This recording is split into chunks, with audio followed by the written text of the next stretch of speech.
안녕하세요. 누가복음 2장 1절에서 14절입니다. 1절. 그 무렵 아우구스투스 황제가 칙령을 내려 전 로마 통치 지역은 호적 등록을 하게 됐습니다. 누가복음의 원독자는 데오빌로를 비롯한 이방인들이었기에 누가는 예수 탄생을 당시 세계를 지배하고 있던 아우구스투스와 로마를 배경으로 시작합니다. 누가는 자신이 기록한 사건들을 세계 역사와 연관지어 제시하는 유일한 복음서 기자입니다.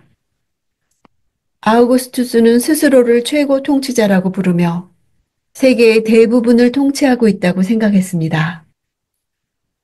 그러나 누가는 아우구스투스가 하나님의 섭리를 이루는 역할을 했다고 기록합니다.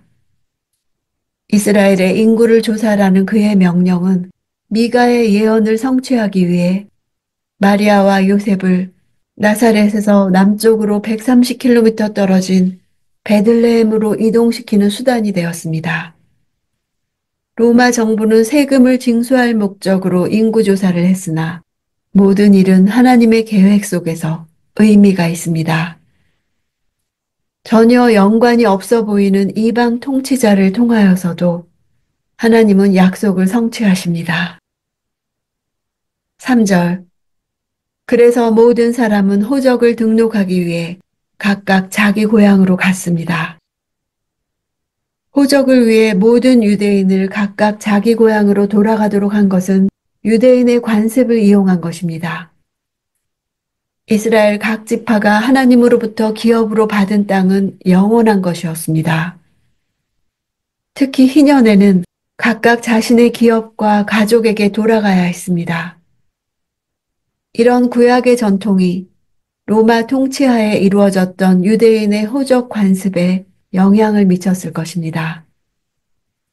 로마 황제가 호적을 각각 자기 출생지 혹은 고향에서 하도록 영을 내린 사실은 표면상 로마가 세계를 지배하고 있지만 세상의 모든 역사와 구원을 주관하시고 계획하시는 이는 하나님이심을 보여줍니다. 7절. 마리아는 첫 아들을 낳고는 아기를 천으로 싸서 구유에 눕혔습니다. 여관에는 그들이 들어갈 빈 방이 없었기 때문입니다. 베들레헴은 해발 716m에 위치해 있었습니다. 인구조사로 인해 엄청난 수의 다윗의 후손들이 이곳으로 모여들었습니다.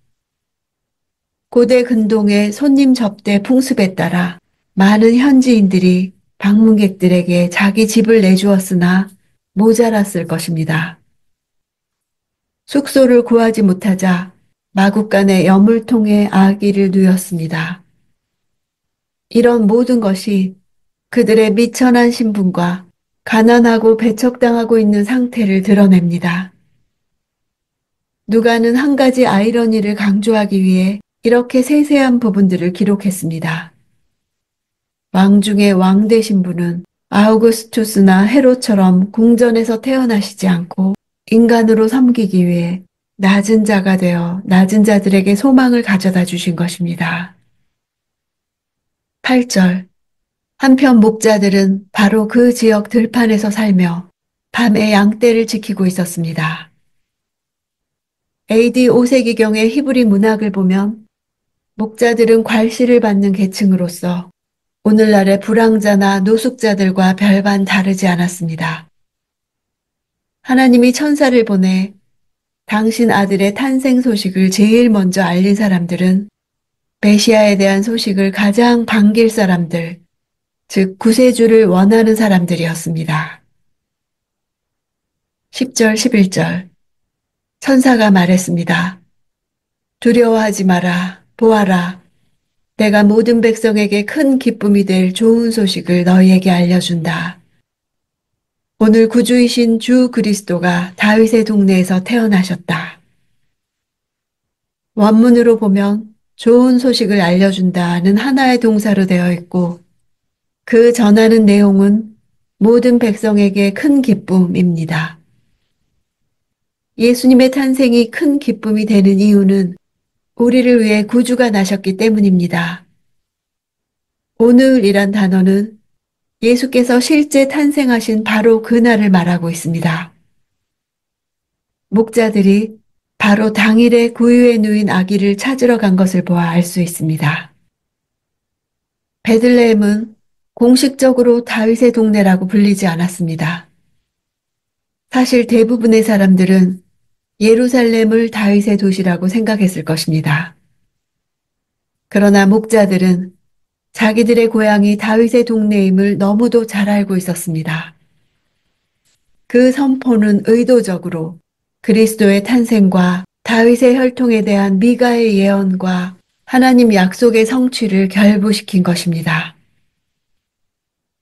14절 지극히 높은 곳에서는 하나님께 영광이요 땅에서는 하나님의 은총을 입는 사람들에게 평화로다. 지극히 높은 곳은 최상급으로 가장 높은 곳을 의미합니다. 지극히 높은 곳과 땅, 하나님과 사람들, 영광과 평화가 대칭을 이루고 있습니다. 이 평화는 당시 무수한 정복과 학살과 폭력을 통해 이루어진 로마의 평화, 팍스 로마나가 전 세계를 뒤덮고 있던 시절에 진정한 평화를 가져올 구원자가 누구인지를 말하고 있는 것입니다. 로마가 이룩한 팍스 로마나와 대조되어 진정한 평화는 예수께서 오심으로 이루어짐을 말하고 있습니다.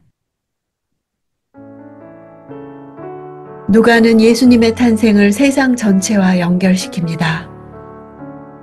한 지역의 인물의 이야기를 한 것이 아닙니다. 그는 왕 중의 왕의 삶을 연대기로 기록했습니다. 하나님이 예수님의 탄생 소식을 제일 먼저 알리고 싶어 한 사람들은 구원자를 가장 원하는 사람들이었습니다. 당시 세계의 많은 부분을 좌지우지하고 있던 황제는 자기가 가진 막강한 권력 때문에 자신에게 진정 필요한 것이 무엇인지를 보지 못했습니다. 예수님의 탄생으로 하나님 나라와 세상 나라의 대결이 시작되었습니다. 예수님이 내게 오심으로 내게도 보이는 세계와 보이지 않는 나라의 대결이 시작된 것입니다.